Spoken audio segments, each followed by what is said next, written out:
Le praticien est souvent confronté aux successions dévolues à un successeur, généralement le conjoint survivant, pour l'usufruit et à d'autres héritiers, le plus souvent les enfants communs ou non du couple pour la nue propriété.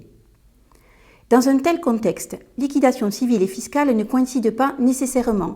Elles suscitent souvent des interrogations spécifiques. Qui de l'un, de l'autre ou des deux doit supporter le passif de succession laissé par le défunt?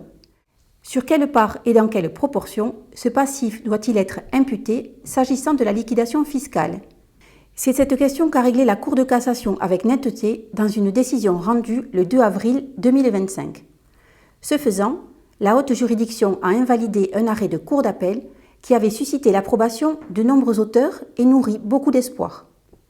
L'affaire tranchée par la Cour de cassation dans son arrêt du 2 avril 2025 est-elle originale? Le praticien est-il susceptible d'y être fréquemment confronté? Non, la situation n'a rien d'original. Le praticien est susceptible de la rencontrer régulièrement. Il s'agit tout simplement d'une succession qui est démembrée, c'est-à-dire qui est dévolue à un successeur pour l'usufruit et à un autre pour la nue propriété.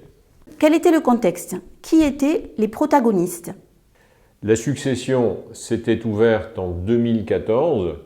Elle était dévolue à un conjoint survivant et à l'enfant unique du couple. Le conjoint survivant, pour ses droits successoraux légaux, donc au titre de l'option de l'article 757 du Code civil, avait choisi l'usufruit de la succession. Et cette succession était grevée d'un passif. Comment ce passif avait-il été pris en compte dans la déclaration fiscale de succession pour calculer les droits de mutation par décès? Ce mode de liquidation est-il orthodoxe?